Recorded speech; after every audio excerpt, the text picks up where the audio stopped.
ကျွန်တော်နာမည်တစ်ခါမယုံပါကျွန်တော်ဆက်လက်ပြီး music theory နဲ့ပတ်သက်တဲ့အကြောင်းအရာများကိုဆက်လက်ဆွေးနွေးတင်ပြသွားမှာဖြစ်ပါတယ်ပထမပိုင်းအနေနဲ့ music theory ရဲ့တမိုင်းအကြောင်းတို့ကိုရှေ့ဦးစွာတင်ဆက်သွားမှာဖြစ်ပါတယ်ဒီကနေ့ကျွန်တော်တို့ဘယ်လိုဒုတိယဝေတီတီဘယ်လိုချင်းကိုပဲဆိုအရာအလုံးဟာ music theory နဲ့ကင်းကွာလို့မရပါဘူးinstrument ကိုတီးခြင်းဆိုခြင်းဟာ theory နဲ့ direct ဆက်ဆက်မှုရှိနေပါတယ်။အဲဒါကြောင့်ကျွန်တော်က instrument ကိုတီးနေတွေ့တခြင်းတွေကိုဆိုနေတွေ့ music တွေကအင်မတန်မှအခရာကြတယ်ဆိုတော့သိရမှာဖြစ်ပါတယ်။ဒါတွေအားလုံးဟာ music တွေပေါ်မှာမြင်ညမ်းပြီးဖြစ်ပေါ်လာတဲ့အတွက်ကြောင့် music တွေကိုပြစ်ပယ်ထားလို့မရပါဘူး။ဒါဆိုရင် music တွေကဘယ်ကဖြစ်ပေါ်လာတာလဲ။ဘယ်ကနေဆင်းသက်တာလဲ။တမန်ရဲ့အကြောင်းကိုလေ့လာကြည့်အောင်ပါ။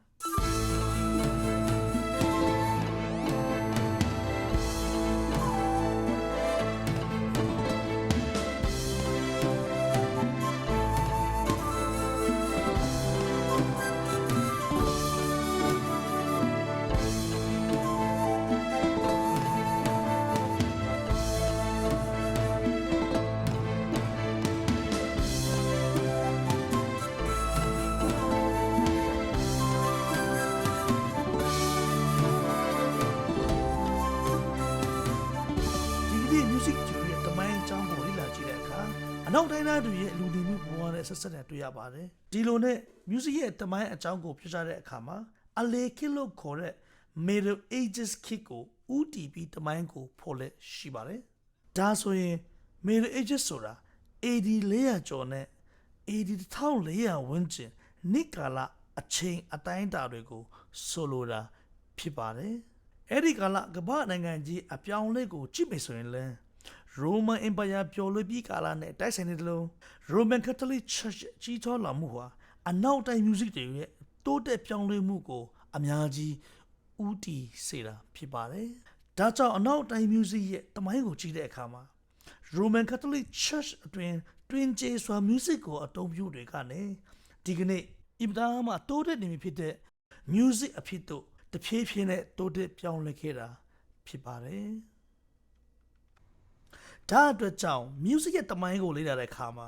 Roman Catholic Church အတွင်းဝတ်ပြုရတဲ့အသုံးပြုတဲ့ music တွေအကြောင်းကိုတွင်ကျေစွာထည့်သွင်းလေ့လာရမှာဖြစ်ပါတယ်ဒီကနေ့ကျွန်တော်တို့မြင်နေရကြားနေရတဲ့ music ကိုကြည့်မယ်ဆိုရင်ကျွန်တော်တို့ music ကိုနှမျိုးနှစားတွေ့မြင်နေမှာဖြစ်ပါတယ်လူရဲ့အတန်နဲ့တီးဆိုတဲ့ဟာကို vocal music ခေါ်ပြီး guitar instrument ခုခုကိုကိုင်ပြီး music ကိုဖန်တီးတဲ့အရာကို instrument music လို့ကျွန်တော်ခေါ်ရမှာဖြစ်ပါတယ်ဒီ music တစ်ခုကိုနိုင်ရှင်ပြီးကြည့်တဲ့အခါ vocal music က instrumental music တဲ့အများကြီးရှိကြပြီးပေါ်ထွက်တာလို့ကျွန်တော်ဆိုနိုင်မှာဖြစ်ပါတယ်။ဘာဖြစ်လို့လဲဆိုတော့ music ကိုလူတွေရဲ့လက်နဲ့ရင်းမှတ်ခဲ့ကြတဲ့တမိုင်းကိုကြည့်မယ်ဆိုရင်ကနဦးတွေ့မြင်ခဲ့ကြတဲ့ music အမျိုးအစားကို new ဆိုပြီးခေါ်တင်ခဲ့ကြတာတွေ့ရမှာဖြစ်ပါတယ်။ new ဆိုတဲ့ music တွေကိုလေ့လာကြည့်တဲ့အခါမှာသူတို့ယုံကြည်တဲ့ဖျားကိုချီးမွမ်းတဲ့တခြင်းစာသားတွေအပေါ်မှာ music တန်စင်အနေအမြင့်တွေကိုဖော်ပြထားတဲ့တင်ကေတလေးတွေကိုများစွာတွေ့မြင်ရမှာဖြစ်ပါတယ်။ဒါကြောင့်လည်းညွန်ဖာအင်မတန်မှအရှိကျတဲ့ music အမျိုးအစားလို့လည်းဆိုနိုင်ပါတယ်။အဲဒါကြောင့် music တမိုင်းကိုလေ့လာတဲ့အခါမှာညွန်မှာရှေ့အချဆိုတဲ့လူတွေရဲ့ရေးမှတ်ခဲ့ကြတဲ့ music ဘီဒုကကြီးဆိုလည်းမမားနိုင်ပါဘူး။ဒါကြောင့်ညွန်ဖာ music တမိုင်းရဲ့အရေးကြီးတဲ့ပြရုပ်တစ်ခုပါပဲ။ဒီလိုနဲ့ plain chant လို့ခေါ်တဲ့မျိုးဆက်တဲ့ music အမျိုးအစားကိုနောင်ကားလေးတွေမှာကျွန်တော်ဆက်တွေ့ရမှာဖြစ်ပါတယ်။ဒါပေမဲ့ plain chant ကိုကြည့်ပြီဆိုရင်လည်းဒီကနေ့ကျွန်တော်တွေ့မြင်နေတဲ့ music နဲ့အများကြီးကိုကွာခြားနေတာတွေ့နေရမှာဖြစ်ပါတယ်။ဒီကနေ့ကျွန်တော်တို့တွေ့မြင်ကြတဲ့ music ကိုကြည့်ပြီဆိုရင် stop line ၅ချောင်းပေါ်မှာရေးမှတ်ခဲ့ကြပြီးလိုအပ်တယ်လို့ line တွေကိုဆက်ပြီးထပ်အသုံးပြုကြတာဖြစ်ပါတယ်။ဒါပေမဲ့လူခဲ့တဲ့ခေတ်က music ကိုကြည့်မယ်ဆိုရင် stop line တစ်ခုအပေါ်မှာရေးမှတ်ခဲ့ကြတယ်လို့ Gregorian chant ဒါမှမဟုတ် plain chant ကိုကြည့်မယ်ဆိုရင်လည်း stop line တစ်ခုမှာရေးမှတ်ခဲ့ကြပြီးနောက်မှ stop line ၄ခုထိပြောင်းလဲကြတွေ့ရပြီးအခုကျွန်တော်ဟာ stop line ၅ခုပေါ်မှာ music ကိုရေးမှတ်နေကြတာဖြစ်ပါတယ်။ဒါကြောင့် music ရဲ့တမိုင်းကိုကြည့်လိုက်မယ်ဆိုရင်အင်မတန်မှရှည်လျားပြီးတိုးတက်ပြောင်းလဲမှုကိုနှစ်ရာစုနှစ်ချီပြီး music ရဲ့တမိုင်းကိုထူးဆစ်ခဲ့ကြတယ်လို့ကျွန်တော်တွေ့မြင်ရမှာဖြစ်ပါတယ်။ဒီကနေ့ကျွန်တော်တို့ music လို့ပြောလိုက်တဲ့အချိန်မှာအကြီးဆုံးလို့ဆိုနိုင်တဲ့ pitch ဆိုတဲ့အတန်တစ်ဖက်မှာလည်း rhythm လို့ခေါ်တဲ့စီးဝါ music နဲ့ rhythm ကိုတဟဇာတာဖြစ်အောင်ဒါမှမဟုတ်လိုက်လျောညီတွေဆိုတာဖြစ်အောင်ပေါင်းဆက်ပုံဖော်ပေးတဲ့ musical beat တွေပါဝင်နေတာကျွန်တော်တွေ့ရမှာဖြစ်ပါတယ်။ဒါကြောင့် music လို့ပြောတဲ့အချိန်မှာကျွန်တော် pitch rhythm beat တွေပါဝင်နေပါတယ်။ဒီလိုနဲ့အခက်ဆက်က musician တွေကိုကြည့်မယ်ဆိုရင် music ကိုပုံဖော်နိုင်ဖို့သူတို့အများကြီးစူးစမ်းခဲ့ကြတာကိုကျွန်တော်တွေ့ရမှာဖြစ်ပါတယ်။ဘာဖြစ်လို့လဲဆိုတော့ news ကိုကြည့်လိုက်မယ်ဆိုရင်ဘယ်ဟာကိုဘယ်လိုပုံဖော်တည်ဆိုရမယ်ဆိုတဲ့တိကျပြတ်သားတဲ့ theory မပါရှိပါဘူး။အတာနေမင်းကိုပုံဖော်နိုင်တဲ့ music theory အဲ့ဒီအချိန်ကြာမှ music theory တည်လို့ကျွန်တော်ပြောနိုင်မှာဖြစ်ပါတယ်ဒီလိုနဲ့ news တချင်းတွေထွက်လာတယ် Gregorian chant တွေနောက်မှာပေါ်လာတယ်ဒါတွေအားလုံးဟာ Roman Catholic ဘာသာရေးနဲ့ direct ဆက်စပ်ခဲ့တာတွေ့ရပါတယ်ဘာဖြစ်လို့ဆိုတော့ Gregorian chant ဆိုရင်ပုဂ္ဂိုလ်ဝါပေါ်မှာအမီဆွဲပြူပြီး Gregorian chant လို့ခေါ်ဆိုတာဖြစ်ပါတယ်ဒါတည်းမကပါဘူး Gregorian chant ထဲမှာပါဝင်တာကဖျားကိုချီးမွမ်းတဲ့ချင်းတွေဝတ်ပြုတဲ့အခါမှာအသုံးပြုတဲ့တချင်းတွေကိုရေးဆက်တည်ကုန်ပြီးအခြားဒေသမှာအတင်းတော်တွေစီကိုပို့ဆောင်တယ်ပြီးရင်အဲ့ဒီဝတ်ပြုမှုတွေမှာလည်းအဲ့ဒါကိုအသုံးပြုစေခဲ့တယ်ဒီကနေ့အချိန်ခါနဲ့နိုင်ရှင်ကြည့်ကြမယ်ဆိုရင်လူတစ်ယောက်ကချင်းတီဆိုတာကို record လုပ်ဖို့ဘာမှအခက်အခဲတကယ်ကိုမရှိပါဘူးကျွန်တော်မြောက်များဆိုတော့ electronic device နဲ့ဒီခေတ်မှာလုပ်လို့ရပါတယ်ဒါပေမဲ့လူလေပြီးတော့4-5-600လောက်မှာဒါတွေဟာတကယ်အခက်ခဲပါပဲစက်ကူပေါ်မှာလိုချင်တဲ့ music အတွက်ရေးမနိုင်ခဲ့တာကိုမှအင်မတန်ကိုတိုးတက်ပြီလို့ကျွန်တော်ဆိုနိုင်ပါတယ်အဲ့ဒါလိုရေးမခဲ့ကြတဲ့တချင်းမရ music paper တွေကိုအခြားဒေတာကအတင်းတို့ရရှိပေမဲ့လည်းဘယ်အရာကိုဘယ်လိုပုံဖော်ပြီးဘယ်လိုဆိုကြမှာလဲပေါ့အဲ့ဒါကိုအနှစ်ဖွင့်ချက်မရဘူးဆိုရင်ဘယ်လိုမှအသုံးပြုလို့မရပါဘူးရေးမခဲ့ကြတဲ့တင်ဂီတတွေရဲ့အနှစ်ဖွင့်မှုဟာ music theory ကိုဖြစ်ပေါ်စေတဲ့အဓိကအကြောင်းအရာဖြစ်လာပါတယ်။အဲ့ဒါကြောင့် new ကိုကြည့်တဲ့အခါမှာကျွန်တော်တို့ theory တွေများစွာရှိနေပါတယ်။အဓိကအားဖြင့်တချင်းစာသားတွေရဲ့အပေါ်မှာတန်စင်အတာအနေမြင့်ကိုရေးမှတ်ခဲ့ကြတဲ့တင်ကြတဲ့တွေဟာဆိုရင် music theory တော့ချက်ပါပဲ။ဒီလိုနဲ့ Gregorian chant လို့ခေါ်တဲ့မျိုးဆက်တဲ့တချင်းအမျိုးအစားတွေထွက်လာတဲ့အပေါ်မှာပုဂ္ဂိုလ်ရဲ့အကြောင်းကိုကျွန်တော်တို့နည်းနည်းလေ့လာကြည့်ရမှာဖြစ်ပါတယ်။ပုဂ္ဂိုလ်ဟာဆိုရင်ခရစ်နှစ်990နဲ့604နှစ်ရဲ့ပုပ်ရမင်းဖြစ်ပါတယ်။အဲ့ဒီအချိန်ကလာတွေမှာရေးသားပြုစုခဲ့တဲ့ချမ်းတွေများစွာရှိခဲ့ကြတယ်လို့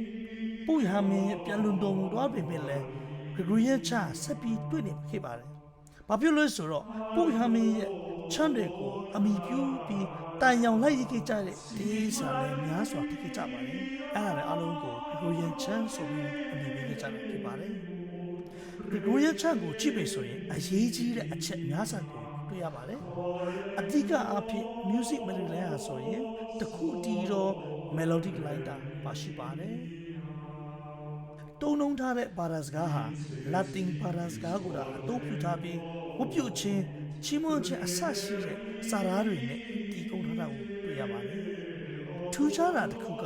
Gregorian chant မှာဆိုရင် rhythm ကိုရေးမှတ်ထားတာလုံးဝမတွေ့ရပါဘူး။ rhythm က freestyle ဖြစ်တဲ့အတွက် Gregorian chant ကိုတည်ဆိုတဲ့ချိန်မှာတချင်းပါစာသားကိုအဓိကထားပြီးစာသားနဲ့လိုက်လျောညီတွေဆိုတာ rhythm ကိုပုံဖော်လက်ရှိကြပါတယ်။ဒါအတွက်ကြောင့်အတိတ်တို့တစ်ခုနဲ့တစ်ခုကြားမှာ Gregorian chant ကိုတည်ဆိုမှုအထားတူအနည်းငယ်ပြပြတာကိုကျွန်တော်တွေ့မြင်မှာဖြစ်ပါတယ်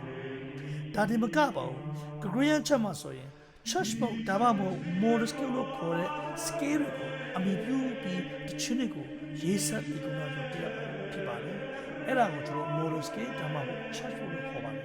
။ဒါဆိုရင် church ဘုတ်ဆိုတာဘာလဲပေါ့။တေးချတဲ့ဒီကနေ့ကျွန်တော်တို့နဲ့နီးစပ်နေတဲ့ major minor scale နဲ့အနည်းငယ်ပြပြနေပါတယ်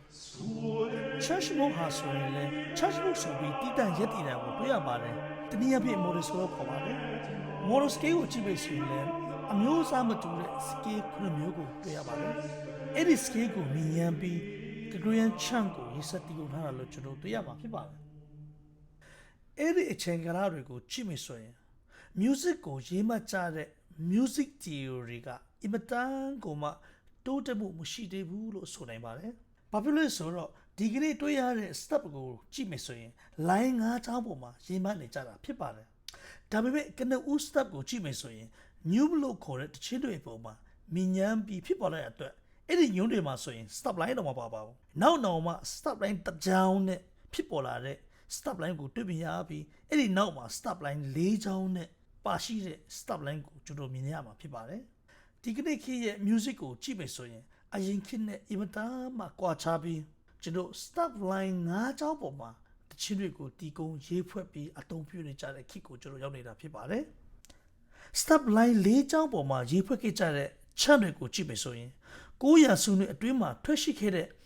musical anti-heretics လို့ခေါ်တဲ့ theory book ပေါ်မှာအခြေခံခဲ့တာလို့တမိုင်းမှာတွေ့ရပါတယ်ကနဦးထွက်ရှိခဲ့တဲ့ musical anti-heretic ကိုကြည့်မယ်ဆိုရင်ဘယ်သူပဲဝါရေးခဲ့တယ်ဆိုတာကိုဒီကနေ့ထိဘယ်သူမှမသိပါဘူးအမေမတိရေးသားပြုစုခဲ့တဲ့ကနဦး theory book ဟာဆိုရင်ပလင်းချန်တွေရေးဆက်တည်ကုန်းမှုမှာအဓိကကျတဲ့အခန်းကဏ္ဍမှာပါဝင်ခဲ့တယ်လို့မြင်ရပါတယ်တနည်းအားဖြင့်ပလင်းချန်တွေဟာဆိုရင် melody line တစ်ခုတာပါပြီးတီဆူတူအားလုံးကအဲ့ဒီ single melody line ကိုဝိုင်းပြီးဆိုကြရတာဖြစ်ပါတယ်အဲ့ဒါကို monophonic လို့လည်းကျွန်တော်ခေါ်ပါတယ်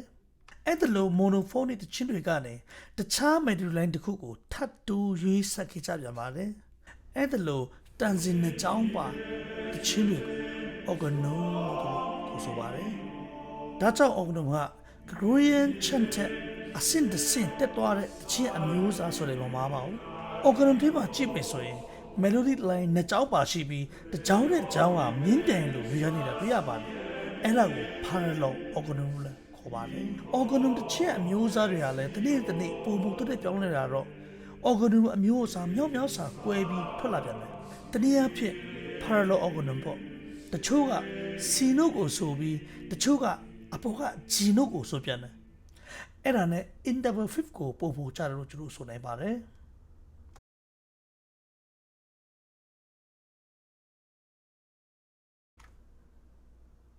အဲ့ဒါလိုနဲ့အတန်နှစ်ကြောင်းကိုမြင်းပြိုင်လို့ရေးဆက်တည်ကုန်းထားကြတာတွေ့ရပါတယ်အဲ့ဒါကို parallel organon လို့ခေါ်ပါတယ် organon အမျိုးအစားပေါင်းမြောက်မြောက်စွာထွက်ရှိလာတယ်တချို့ဆိုရင်အတာအမြင့်တွေကနေဆိုပြီးနောက်တစ်ကြောင်းကအတာအနှိမ့်ကနေသူတို့မြင်းပြိုင်လို့ပဲဆက်ပြီးသွားနေကြတယ်အဲ့ဒါကိုလည်းကျွန်တော်တနည်းအားဖြင့် parallel organon လို့ခေါ်ပါတယ်ဒီလိုနဲ့ music ကိုကြည့်မယ်ဆိုရင်နှစ်ပေါင်းမြောက်များစွာသူတို့ရင်းပြီး music ရဲ့တိုးတက်မှုကိုသူတို့ဖန်တီးခဲ့ကြပါတယ်အဲ့ဒီထဲမှာအရေးကြီးတာက music ဆရာဒါမှမဟုတ် music educator လို့ခေါ်တဲ့ Guido Arezzo ဆိုတဲ့ပုဂ္ဂိုလ်ရဲ့အကြောင်းပါပဲဒီကနေ့ကျွန်တော်တို့တွေ့မြင်နေရတဲ့ solfeggio singing method တွေဟာဆိုရင်လည်းဒီဆရာ Guido Arezzo ကနေစတင်အသုံးပြုပြီးဒီကနေ့အထိ music side singing တွေကိုကျင့်တဲ့အချိန်မှာမတုံးမဖြစ်ကျွန်တော်သုံးနေကြတဲ့ method ခုဆိုလည်းမမှားပါဘူးဒါကြောင့်ဒီ solfeggio singing method ဖြစ်ပေါ်လာမှုဟာလည်း music ရဲ့တိုးတက်ပြောင်းလဲမှုတစ်ခုလို့ကျွန်တော်ဆိုနိုင်မှာဖြစ်ပါတယ်ဒါကိုကြည့်မယ်ဆိုရင်ပထမ note ကိုသူကဦးလို့ပြောထားပြီးဒုတိယ note ကိုသူက re လို့ပြောထားပြန်ပါတယ်တတိယ note ကို mi ဆိုပြီးပြောထားပြီးစတုတ္ထ note ကို fa အဲ့ဒါမှပစ္စမ note ကို so အဲ့ဒါနဲ့နောက်ဆုံး note ကိုသူ la ဆိုပြီးပြောထားတာကိုတွေ့ရမှာဖြစ်ပါတယ်ဦးre mi fa sol la ဆိုတဲ့ note တွေဟာတကယ်တမ်းတော့အဲ့ဒီခေတ်ကာလရဲ့ hymn ချင်းတဘောပေါ်မှာကိုးကားပြီးစာရရဲ့အစဒီ vowel sound တွေကိုအသုံးပြုထားတာကိုတွေ့မြင်ရမှာဖြစ်ပါတယ်ဒီကနေ့ကျွန်တော်တို့ဒီခေတ်ကာလမှာ soft singing အသုံးပြုတဲ့အချိန်မှာဦးရဲ့အစားကျွန်တော်ကဒေါကနဦးက Guido Arezzo ပေးတဲ့ထဲမှာ T ဆိုတဲ့စကားလုံးကမပါပါဘူးအဲ့ဒါကိုထပ်တိုးအသုံးပြုထားတာဖြစ်ပါတယ်တကယ်တူပေးထားတာက U Re Mi Fa Sol La ပါပဲဒီကနေ့ကျွန်တော်ဆိုတာက Do Re Mi Fa Sol La Ti ဆိုတဲ့အထိကျွန်တော်ဆိုတာဖြစ်ပါတယ်အဲ့ဒါပြီးမှကျွန်တော်တို့ကအမြင့်တန်တိုးကိုပြန်တက်ဆိုတာဖြစ်ပါတယ်ဒါတွေဟာကျွန်တော်တို့ရဲ့ vocal music ကိုအင်မတန်မှတိုးတက်ပြောင်းလဲစေတဲ့အထင်ကြီးမှတ်တိုင်လို့လည်းကျွန်တော်ဆိုနိုင်မှာဖြစ်ပါတယ်အဲ့ဒီနောက်မှာ Felix de Victory ဆိုတဲ့ပုဂ္ဂိုလ်ကရေးသားပြုစုခဲ့တဲ့ Ars Nova Theory ထွက်ရှိလို့လာပါတယ်ခုနှစ်အတိအကျပြောရမယ်ဆိုရင်1320အတွင်းမှာရှိပြီးအဓိကရှင်းလင်းပြပြထားတာက rhythm ရဲ့ကဏ္ဍကိုများစွာဖော်ပြထားတာကိုကျွန်တော်တွေ့မြင်ရမှာဖြစ်ပါတယ်Ars Nova Music Theory book ကိုကြည့်မယ်ဆိုရင် အင်မတန်မှကျေပြန့်စွာပေါ်ပြတဲ့အရာက rhythm ဆိုတဲ့ကဏ္ဍပါဖြစ်ပါတယ်အဲ့ဒီ rhythm ဆိုတဲ့ဟာကကျွန်တော်ရဲ့ music လောကကိုတခစ်ဆန်းစေခဲ့တဲ့အရာဆိုတော့ကျွန်တော်မှားပါဘူးတိကျတဲ့ note တွေအပေါ်မှာအတန်ကို long note ဆိုမှလားဒါမှမဟုတ် short note ပဲဆိုမှလားဆိုတဲ့အခြေခံပေါ်ပြချက်တွေကဒီ music ရဲ့ rhythm ကဏ္ဍကိုအရန်ကိုထူဆန်းစေခဲ့တာဖြစ်ပါတယ်ဒါကြောင့်ဒီဟာတွေကတကယ်တော့ကျွန်တော်တွေ့မြင်နေရတဲ့ whole note ဒါမှ half note တွေကိုဖြစ်ပေါ်စေတဲ့အခြေခံအကြောင်းအရာပဲဖြစ်ပါတယ်တနည်းအားဖြင့်ကျွန်တော် whole note ကိုမြင်ဘလောက်အချိန်ထိအတန်ဆွဲကြမှာလဲ half note ဘလောက်အတန်ဆွဲကြမှာလဲတစ်ဖက်မှာဆိုရင်သူက time signature ကိုစတင်ပြီးကျွန်တော်ဖော်ပြလာတာဖြစ်ပါတယ်ကျွန်တော်ဒီရှေ့ခေတ်ကာလကတခြင်းတွေကိုကြည့်မယ်ဆိုရင် news တွေ Gregorian chant တွေနဲ့ဒီ organ တွေပေါ်မှာ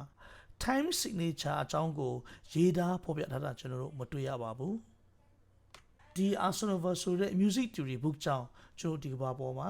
time signature ရဲ့အကြောင်းကိုစတင်ပြီးတွေ့ရှိရတာဖြစ်ပါတယ်အဲ့ဒီတုန်းက time signature ကြည့်မယ်ဆိုရင်လည်းဒီခေတ်ကလို့4434ဆိုပြီးဖော်ပြတာတော့မဟုတ်သေးပါဘူး perfect imperfect ဆိုပြီး time signature ရဲ့ကတူးကိုအရင်ဖော်ပြထားတာကိုကျွန်တော်တွေ့ရတာဖြစ်ပါတယ်ဒါဆိုရင် perfect ဆိုတာဘာလဲ imperfect ဆိုတာဘာလဲပေါ့အဲ့ဒီအချိန်ကာလရဲ့အနက်ဖွင့်မှုကိုကြည့်မယ်ဆိုရင် perfect time ဆိုတာအရာတစ်ခုရဲ့ပေါင်းစည်းမှုကိုဆိုလိုတာဖြစ်ပါတယ်တနည်းအားဖြင့်ပြောရမယ်ဆိုရင်98ဒါမှမဟုတ်34ဒါမှမဟုတ်32ဆိုတဲ့အခရာ3ခုကိုများစွာအခြေခံထားပြီးအဲ့ဒါကို perfect time signature လို့သူတို့ခေါ်ဆိုတာဖြစ်ပါတယ်တစ်ဖက်မှာလည်းခရစ်ယာန်ဘာသာရဲ့အယူအဆ Trinity theology နဲ့ဆက်ဆက်နေမှုကိုလည်းကျွန်တော်မြင်ရမှာဖြစ်ပါတယ်သုံးပါးစုလို့ခေါ်တဲ့ခမဲတော်တားတော်တာရှင်တော်ဝိညာဉ်တော်သုံးခုပေါင်းစည်းခြင်းဟာ Trinity theology ရဲ့အယူအဆပါလို့ပြောတဲ့အပေါ်မှာဒီ perfect time ကမူတည်ပါတယ်အဲ့ဒါကြောင့်ကျွန်တော်အဲ့ဒီကာလမှာ perfect imperfect ဆိုတဲ့ time signature အကြောင်းကိုအဲ့ဒီလိုပဲကျွန်တော်အနေနဲ့ဖွင့်ချတာဖြစ်ပါတယ်ဥပမာ44ကိုကြည့်မယ်ဆိုရင်1 measure မှာကျွန်တော်က4 count တာပေါ့1 2 3 4ဆိုပြီးကျွန်တော်ခေါင်းတာဖြစ်ပါတယ်ဒါကြောင့်44ဟာ perfect ထဲမှာမပါတော့ပါဘူး perfect လို့ဆိုနိုင်မဲ့1 2 3လို့ဆိုနိုင်တဲ့3 4ဒါမှမဟုတ်98ဆိုတဲ့ time signature တို့တာအဲ့ဒီတုန်းကရဲ့ perfect time signature လို့ဖော်ပြလေးရှိပါတော့ကျွန်တော်တွေ့ရမှာဖြစ်ပါတယ်ဒါကြောင့်ကျွန်တော်တို့ music theory လို့ပြောလိုက်ရင် Arsenal ရဲ့အခန်းကဏ္ဍဟာကျွန်တော် music မှာအင်မတန်မှအရေးကြီးတဲ့အပြောင်းလဲကြီးတစ်ခုကိုဖော်ဆောင်ပေးတဲ့ music theory လို့ကျွန်တော်မှတ်ယူရမှာဖြစ်ပါတယ်ဒါကြောင့်ကျွန်တော်ဟာဒီ Arsenal ရဲ့ကဏ္ဍကိုကျွန်တော်မပြောလို့မရပါဘူး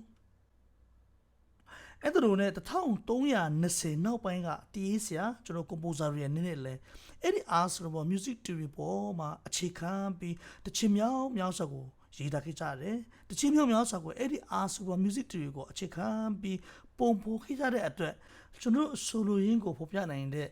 တင်ဂီတာတွေ music symbol တွေရှင်းလင်းပြသပြီးကောင်းမွန်တဲ့အင်မတန်မှပြည့်စုံတဲ့ music theory ကိုပုံဖော်နိုင်ခဲ့ကြတာဖြစ်ပါတယ်ကနုကလာမှာအင်မတန်မှရိုးရှင်းတဲ့ parallel organ တွေကိုဒါရေးဆက်တည်ဆူခဲ့ကြတာဖြစ်ပြီးနောက်ပိုင်းမှာတော့ပုံစံခွဲအမျိုးကိုပါသူတို့ရေးဆက်တည်ကိုနိုင်ခဲ့တာတွေ့ရပါတယ်ဒါမှမကပါဘူးအာဆိုနိုဗာကြောင့်ပိုးမူပြီးတိုးတက်ပြောင်းလဲတဲ့မတူကွဲပြားတဲ့ rhythm တွေကိုပါပုံဖော်နိုင်ခဲ့ကြတယ်လို့တခြင်းတွေကိုပုံပြီးအစစ်မြင့်တဲ့ music တွေကိုပါသူတို့ရေးဆက်တည်ကိုနိုင်ခဲ့တော့ကျွန်တော်တွေ့ရမှာဖြစ်ပါတယ်အဲ့ဒါကိုတနည်းအားဖြင့်ကျွန်တော် polyphonic music လို့ခေါ်ပါတယ်ဒီ polyphonic music ဟာမတူကွဲပြားတဲ့ rhythm တွေနဲ့ layer မြောက်များစွာကိုသူတို့အသုံးပြုထားပြီးတခြင်းတွေကိုရေးဆက်တည်ကိုတဲ့ method ဆိုလဲကျွန်တော်မမှားပါဘူးအဲ့ဒါကြောင့်ဒီ polyphonic music ဟာဆိုရင်ဘာသာရေးနဲ့ဆိုင်တဲ့တခြင်းတွေကိုရေးတာဖော်ပြတာမကဘဲနဲ့နောက်မှာဆိုရင်ဒီဘာသာရေးနဲ့မဆိုင်တော့ညာလည်းပဲဒီအပြင်လောက secular music တွေကိုပါရေးသားဖော်ပြတဲ့အထိ music တွေရဲ့ပုံဖော်မှုဟာအင်မတန်မှအစစ်မြင့်ခဲ့တာကိုကျွန်တော်တွေ့ရမှာဖြစ်ပါတယ်အဲ့ဒါကြောင့်ဒီ Arsenal music theory ဟာဆိုရင် polyphonic ကိုပုံဖော်နိုင်တဲ့အဓိကအကြောင်းအရာတစ်ခုဆိုလည်းမမှားပါဘူးဒါဒီမကပါဘူး Arsenal ကြောင့် instrument တွေနဲ့ vocal music ကိုပံ့ပိုးတိခတ်ပေးတဲ့ accompaniment music ကိုပါကျွန်တော်တွေ့ရပါတယ်အဲ့ဒီတော့ဘယ်မှာဆိုရင် vocal music တာမက instrumental music ဆိုပြီးတီးတန့်ရေးဆက်တည်ကုန်တဲ့ music အမျိုးအစားတွေကိုပါကျွန်တော်တွေ့မြင်ရတာဖြစ်ပါတယ်အဲ့ဒါကြောင့် music tree မှာဆိုရင်အင်မတန်မှနဲ့နေပြီးရှေ့လဲတဲ့တမန်အကြောင်းတွေနဲ့ရေးသားပြုစုထူးစစ်ခဲ့ကြတယ်ဆိုတာယုံမှားစရာအကြောင်းမရှိပါဘူး music ရဲ့တမန်အကြောင်းကိုခြုံငုံပြီးကြည့်လိုက်မယ်ဆိုရင် vocal music ကနေအစင်းစင်းတိုးတက်ပြောင်းလဲခဲ့ပြီးနောက်ကာလမှာကြာမှာ instrumental music ဆိုပြီးရေးသားတည်ဆောက်တည်ကုန်ခဲ့ကြတာကိုကျွန်တော်တို့တမိုင်းမှာတွေ့ရမှာဖြစ်ပါတယ်။အဲဒါကြောင့်ကျွန်တော်တို့ music theory ကိုပြောတဲ့အချိန်မှာ Neumes တွေ Gregorian chant တွေ organum တွေဒါတွေမကပါဘူး musical enchilada တဲ့အကြောင်းတို့ဒီ Ars Nova အကြောင်းတွေကိုကျွန်တော်မပြောဘဲနဲ့ music theory ကိုကျွန်တော်ဖော်ပြလို့မရပါဘူး။ဒါတွေအားလုံးဟာအင်မတန်မှအရေးကြီးတဲ့ music theory ကိုထူးဆစ်ခဲ့ကြတဲ့အချက်လက်တွေအကြောင်းအရာတွေလို့ကျွန်တော်ပြောရင်ဒီကိုပြောချင်ပါတယ်။